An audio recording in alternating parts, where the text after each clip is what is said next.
नमस्कार, सौ news India में आपका स्वागत है। मैं हूं आपके साथ अंतिमा सिंह।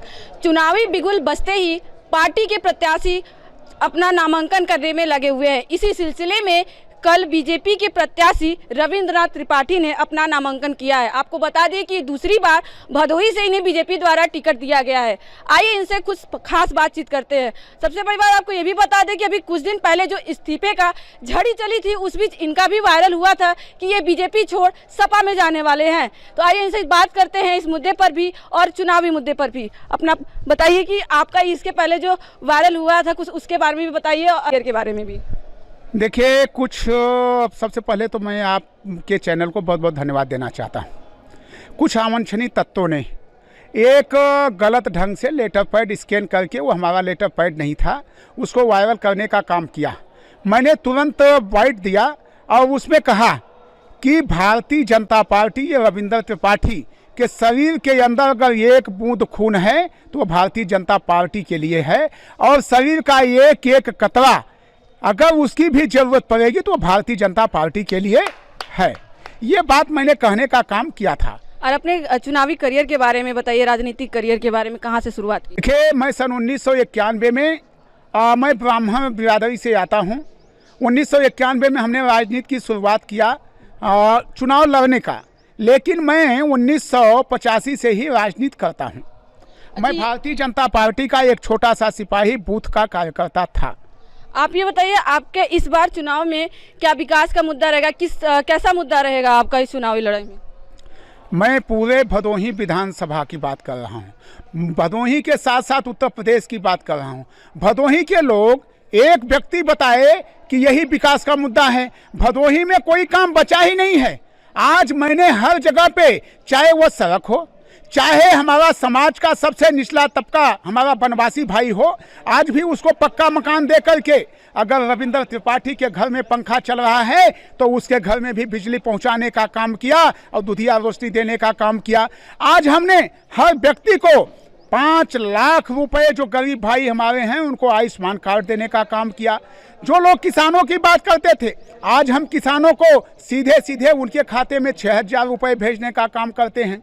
जो लोग 70 वर्षों तक राज किए इस भारत पे, उन्होंने गरीबों के लिए जो पेंशन केवल 300 रुपये देते थे, मैंने 4 वर्षों में उस पेंशन की राशि को बढ़ा करके सीधे सीधे 1000 रुपया करने का काम किया, और 3 महीने का एक साथ आज हमने उनके खाते में पेंशन भेजने का काम किया। यही नहीं, आप लीजिए ना, कोरोना जैसी महामारी में जब ये भदोही नहीं, उत्तर प्रदेश नहीं, पूरा विश्व जब जूझ रहा था, तो ऐसे में भारत के यशस्वी प्रधानमंत्री नरेंद्र मोदी जी और उत्तर प्रदेश यशस्वी मुख्यमंत्री श्रद्धेय आदरणीय योगी आदित्यनाथ महाराज जी ने ये जो फैसला किया, एक एक बूथ अध्यक्ष से लेकर के एक एक भारतीय जनता पार्टी को कार्यकर्ताओं को लगाया और कहा कि उत्तर प्रदेश की 23 करोड़ की जनता हमारा परिवार है, एक भी व्यक्ति की कहीं क्षति हान नहीं होनी चाहिए।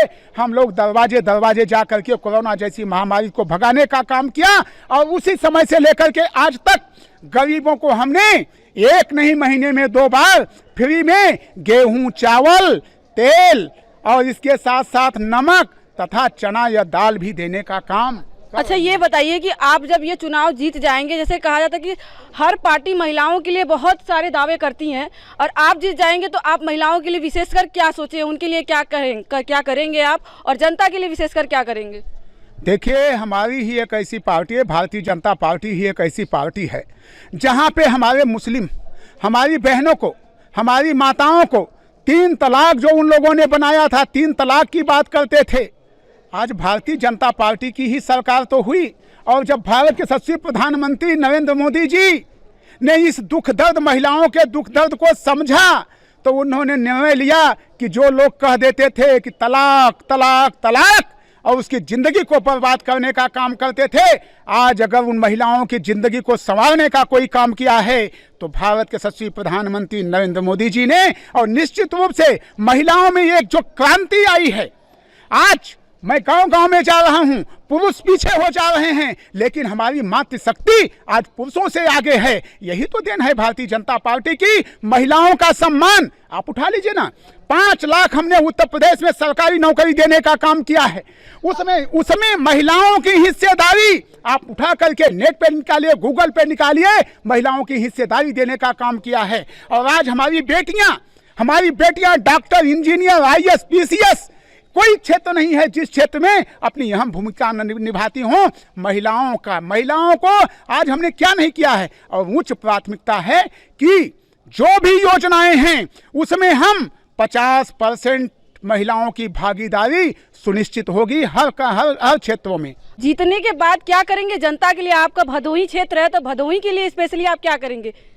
देखिए, अभी हमने 2200 करोड़ रुपए का, एक दो करोड़ नहीं, 100-200 करोड़ नहीं, 2200 करोड़ रुपए की परियोजनाओं का शिलान्यास 22 दिसंबर को करने का काम किया। भदोही से लेकर के बनारस कंधिया फाटक पे 4 लेन का ओवरब्रिज, ये सीधे लोहता होकर के बनारस सड़क जाएगी। भदोही से लेकर के मोह, सुरजामा, दुर्गागंज होते हुए जंघई मछली शहर, सुरजाओं में 4 लेन का ओवरब्रिज।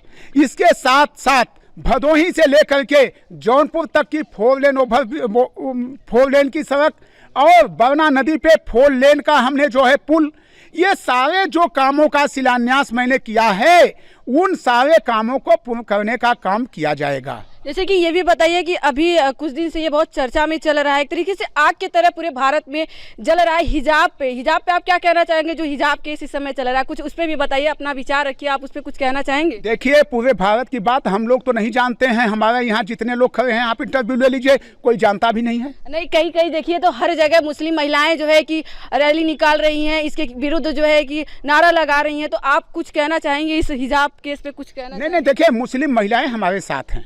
मुस्लिम महिलाएं आज भारतीय जनता पार्टी के साथ हैं। मुस्लिम महिलाओं का हम बहुत बहुत धन्यवाद देना चाहते हैं। फिर वो क्यों कह रहे हैं कि दो मतलब कि मजहब और धर्म को बंटवारा हो रहा है? नहीं, ये देखिए, ये मुस्लिम समाज के लोग कहते हैं भारत माँ की धरती पे जो पैदा हुआ है और भारत माता का जो अन्न खाता है, वो ऐसा कोई नहीं कर सकता है। भारत में एक कानून, एक संविधान, माने यहाँ पे तो एक संविधान, एक कानून है, यहाँ पे दूसरा कुछ नहीं है। आप अपना अनुभव बताइए कि इस बार के मतलब कार्यकाल में और आप आगे जीत पाएंगे कि क्या रहेगा? आप कुछ अपना अनुभव बताइए, अपनी जनता को देखते हुए क्या कह सकते हैं, जीत पाएंगे? आज तारीख है 15, समय है 12:20। आप 10 तारीख को जरूर आइएगा। 10 मार्च को? 10 मार्च को आइएगा और 12:20 पे ही मुझसे सवाल करिएगा। जीत जाएंगे। 12:20 पे आइएगा और इनसे इंटरव्यू लीजिएगा। इन्होंने ये कह दिया, मतलब ये साफ है कि आप फिर से इस सीट पे खड़े उतरेंगे। भाई सभी ने नारा लगा के इनका कहने का मतलब है कि आने वाले समय में फिर यही आएंगे और भदोही की जनता का सेवा करेंगे। धन्यवाद।